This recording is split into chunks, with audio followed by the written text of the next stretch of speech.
ৰাইজক চৰকাৰখনক আমি জনাব বিচাৰিছোঁ যে উপতেলাই গাঁও পঞ্চায়ত অধিক এটা বিচ্ছিন্ন অঞ্চল লখিমপুৰৰ পৰা সেইকাৰণে মাজুলীৰ এটি অন্যতম এটি অঞ্চল হিচাপে পিছপৰা অঞ্চল হিচাপে গোটেই কানেক্টিভিটি স্বাস্থ্য শিক্ষা আৰু সকলো ক্ষেত্ৰত থানা সেৱা পুলিচ প্ৰশাসন বিভিন্ন ধৰণৰ যোগাযোগৰ ক্ষেত্ৰত বেংক সেৱাৰ ক্ষেত্ৰত আমাৰ মাজুলী অতি গাতে লাগি থকাৰ কাৰণে আমাৰ সকলো ফালৰ পৰা সুবিধাজনক অৱস্থাত আমি অৱস্থান কৰি আছোঁ।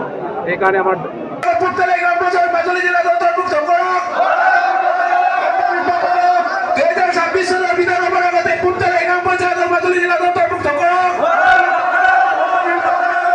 মাজুলী জিলাত অন্তৰ্ভুক্ত কৰাৰ আদেশ প্ৰত্যাহাৰ কৰক।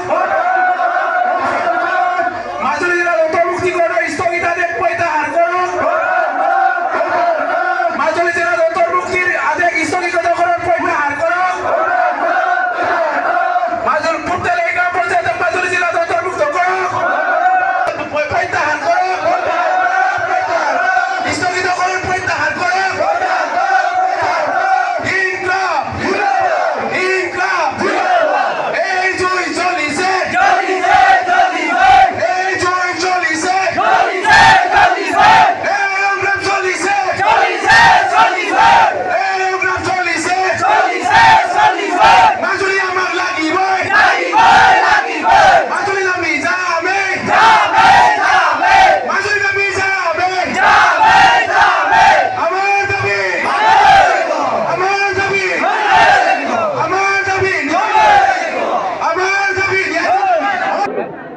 আমি 2016 চনৰ পৰাই আমাৰ মাজুলীৰ গাতে লাগি থকা উপতেলাই গাঁও পঞ্চায়ত অতি পিছপৰা গাঁও পঞ্চায়তখনিত মাজুলী জিলাৰ অন্তৰ্ভুক্ত কৰিবৰ কাৰণে আমি দাবী জনাই আহিছিলোঁ আৰু আমাৰ দাবী চলি আছিল আৰু 2025 চনৰ 1 ফেব্ৰুৱাৰী তাৰিখে 19 ফেব্ৰুৱাৰী তাৰিখে মাননীয় সাধাৰণ প্ৰশাসন বিভাগ দিছপুৰ গুৱাহাটীয়ে আমাক উপতেলাই গাঁও পঞ্চায়তখনি মাজুলী জিলাৰ অন্তৰ্ভুক্ত কৰা হ'ল বুলি আমাৰ দাবীক নিৰ্দেশনা প্ৰদান কৰি হেৰি কৰা হৈছিল, এটা নিৰ্দেশনা জাৰি কৰা হৈছিল।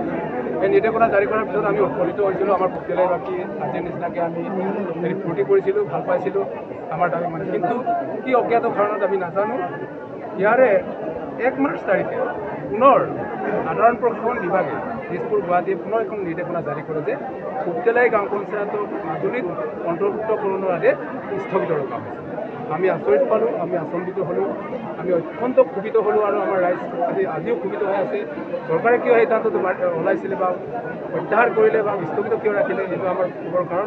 সেইকাৰণে আমি আজিৰ গণসমাৱেশৰ জৰিয়তে অসম চৰকাৰক আৰু ভাৰত চৰকাৰক আৰু গোটেই ৰাইজক চৰকাৰখনক আমি জনাব বিচাৰিছোঁ যে উপতেলাই গাঁও পঞ্চায়ত অধিক এটা বিচ্ছিন্ন অঞ্চল লখিমপুৰৰ পৰা সেইকাৰণে মাজুলীৰ এটি অন্যতম এটি অঞ্চল হিচাপে পিছপৰা অঞ্চল হিচাপে গোটেই কানেক্টিভিটি স্বাস্থ্য শিক্ষা আৰু সকলো ক্ষেত্ৰত থানা সেৱা পুলিচ প্ৰশাসন বিভিন্ন ধৰণৰ যোগাযোগৰ ক্ষেত্ৰত বেংক সেৱাৰ ক্ষেত্ৰত আমাৰ মাজুলী অতি গাতে লাগি থকাৰ কাৰণে আমাৰ সকলো ফালৰ পৰা সুবিধাজনক অৱস্থাত আমি অৱস্থান কৰি আছোঁ।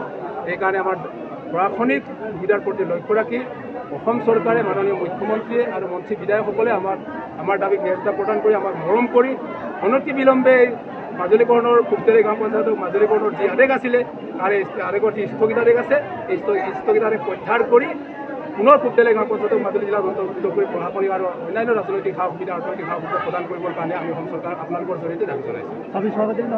26 চনৰ বিধানসভা আৰু ইলেকশ্যনৰ আগে আগে নিৰ্বাচনৰ আগে আগে আমি এইটো কৰিবৰ কাৰণে আমি প্ৰশাসনক অনুৰোধ জনাইছোঁ। অন্যথা আমি খুব ইয়াতকৈ শক্তিশালী গণ আন্দোলন গঢ়ি তুলিবৰ কাৰণে আমি প্ৰস্তুত হ'ম।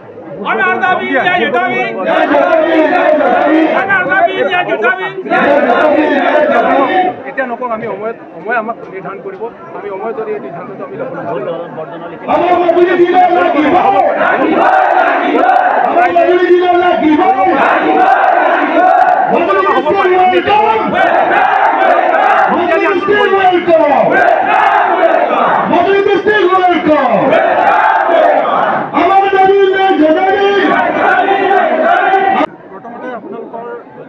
ধন্যবাদ।